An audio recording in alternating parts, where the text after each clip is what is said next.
Actually shaping up real well. What we've seen is mainly just trees down, but a lot of the trees have been picked up. Of course, wire utilities is still out working.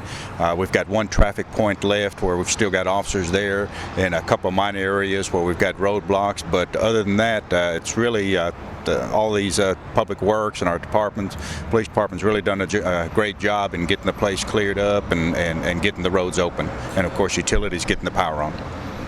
So you still got, you were saying you still have a couple of roads closed? Yeah, we've got Halsey Street, and then we got the areas of like Calhoun Street, where there's still a lot of debris and stuff that's being picked up and cleaned up today.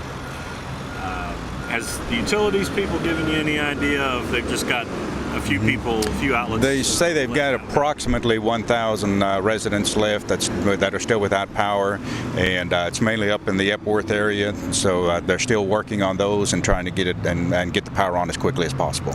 Yeah, and it is very unusual to have anything like a tornado, especially in January with the colder weather. But when we were talking to the Weather Service, they were talking about just kind of the right time, because you had a warm front that came in with the cool front.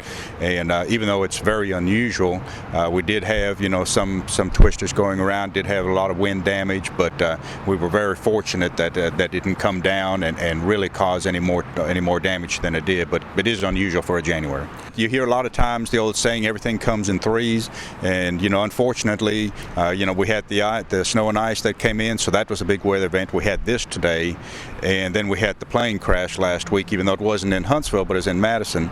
And something we're hoping that's the three, so that we don't have any more major issues here in the near future. The emergency system came on the television. We just got home from work, and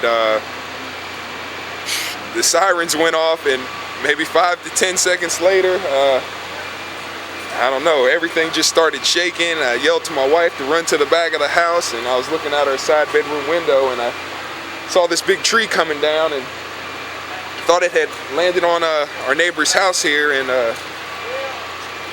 I just ran outside because I wanted to help them, and then I saw that luckily, by the grace of God, it landed between our houses. So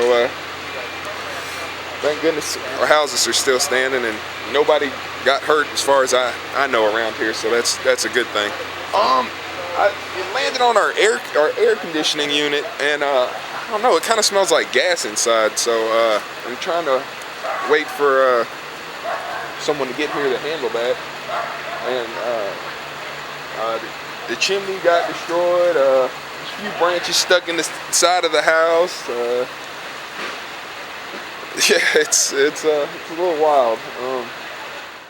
No, I just got back from the grocery store and was putting things away and heard the sirens go off, and then felt the pressure change in the house and hit the floor with my puppies, and then it was over. I really can't remember the sound. I know most people say it sounded like a freight train, but it just sounded like wind to me. I'm very lucky that my house had no damage, just damage to the backyard and fence. Yeah, last night we were just sitting at our dining room table, just having a conversation, and everything's just happened incredibly quickly. Heard the sirens, kind of thought to ourselves, well, it sounds like it's off into the distance. The next thing you knew, the wind just came up like nothing we've ever seen, and we saw just a tremendous amount of flashing lights. Not lightning, it was just different, which were the transformers just blowing.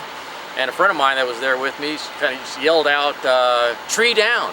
And I thought he was kidding. Then I heard my daughter, who was looking out the front door, say, "Dad, the tree in the front yard's down." And simultaneously, we had a tree in the front down, about a 150-foot tree, 150-year-old tree as well, down. Backyard, same size tree went down, and our neighbors on Smith Street had the same thing happen. So literally within 30 seconds, 3 trees that are probably, each of them 150 feet tall, all went down simultaneously almost.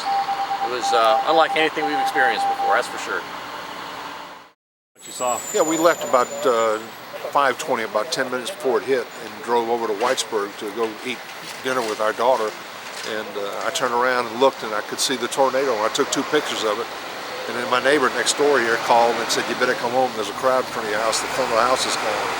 So we came straight back, and there were fire trucks and all the emergency crews already here. Very quick response, but it was a shock. But it's the back of the house and is still in good shape, and this can all be repaired. I'm sure they might have to rebuild it, but we're glad we weren't home. We almost came back when the sirens went off. Linda wanted to come back to the house, and I said, no, we're going south because it was going north, and it worked out well. So our daughters both live here, so they were all here, and we have plenty of support, and our neighbors are great, so we're happy.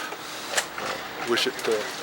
We've been trying to get rid of that tree for 28 years, and I think we just got rid of it. So, but that's it.